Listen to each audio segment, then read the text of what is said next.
Normand.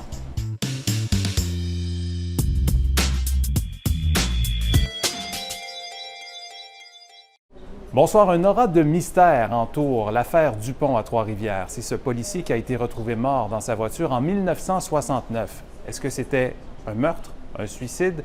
La réponse n'est toujours pas claire. L'ex-policier Stéphane Berthommet s'est penché sur ce dossier dans une balado. Et il se murmure même que certains policiers tirent profit des fruits pourris de la criminalité. À l'aube des années 70, Trois-Rivières est une ville corrompue.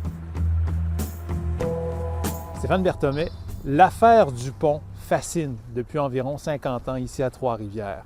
Vous vous penchez sur le dossier dans une balado. Qu'est-ce qui vous fascinait, vous, dans le dossier de l'affaire Dupont? Il y a plusieurs choses qui sont fascinantes dans cette affaire. D'abord, vous l'avez dit, la longévité du dossier. Un dossier qui dure depuis 50 ans, dans lequel les doutes sont présents depuis 50 ans, malgré un travail intense au niveau juridictionnel. Il y a eu des décisions de justice, il y a eu une commission d'enquête, et malgré tout ça, le doute subsiste. Donc ça m'a fasciné, d'une part.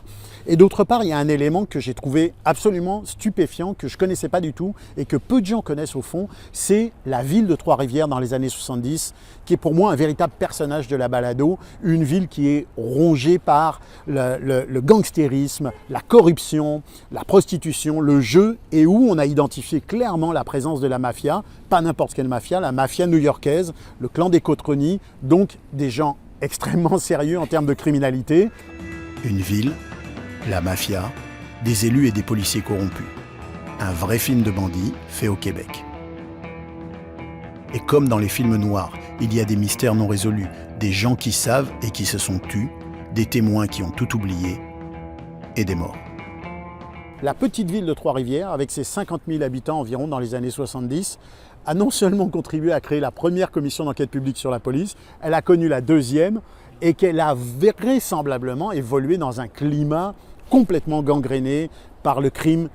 Ça, c'est évident. C'était 1967, 68, 69 où les lois étaient en vigueur, mais pas nécessairement appliquées. Et dans cet univers gangréné par le crime, comme vous l'avez dit, se trouve l'enquêteur Louis-Georges Dupont, qui veut être incorruptible là-dedans. On a vraiment un destin tragique, un destin grec pour ce policier-là, dans un univers corrompu. Et je tiens à le dire, tous les policiers, évidemment, et tous les membres de la ville n'étaient pas corrompus. Quand il y a corruption, il y a des groupes qui sont corrompus et il y a d'autres qui ne le sont pas. Louis-Georges Dupont faisait partie des policiers qui ont été réputés ne pas être corrompus. On le sait, on a de très nombreuses sources. C'est pour ça qu'on a appelé ce balado Dupont l'incorruptible. Il était intègre, il voulait la justice et clairement, il s'est impliqué dans la recherche de la justice. Ce qu'on arrive après à se poser comme question, c'est est-ce que cette implication l'a tué, a été la source de son décès ou pas? Il est évident pour moi, de par mon expérience, que M. Dupont a utilisé son arme que je vois sur le plancher pour s'enlever la vie. D'autant plus que se véhiculait parmi les confrères de travail les faits qu'il était dépressif, puis on le recherchait depuis 5 jours. La Sûreté du Québec, en 2011, en est venue à la conclusion finale qu'il s'agissait d'un suicide. Ouais. Mais malgré tout, le mystère demeure. Pourquoi le mystère est aussi fort dans le cas de l'affaire Dupont? Les mystères demeurent quand toutes les zones d'ombre n'ont pas été éclairées de façon définitive. Les mystères demeurent quand les contradictions restent malgré la succession des enquêtes. Et il est clair qu'il y a eu de l'obstruction dans ce dossier-là. Il est clair qu'il y a eu des tentatives de cacher la vérité à la famille dans ce dossier-là. Ça a été reconnu par une cour supérieure. C'est pour ça que je peux me permettre de le dire. Donc, il est clair que cette enquête de départ, c'est la source de toute l'histoire et c'est à la base de toute cette incompréhension et de toutes ces questions qui sont apparues au fil des ans. Avez-vous appris des choses pendant vos recherches? Bien sûr, j'ai appris des choses incroyables, des choses stupéfiantes. J'ai appris des choses surprenantes.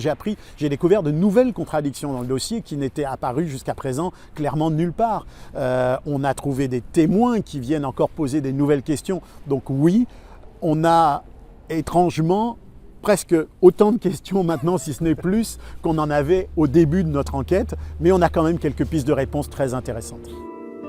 Selon les journaux de l'époque, tous les éléments sont réunis pour conclure au suicide. 3 jours plus tard, le 13 novembre, Louis-Georges Dupont est enterré en grande pompe. Tous les policiers de la municipalité assistent aux funérailles.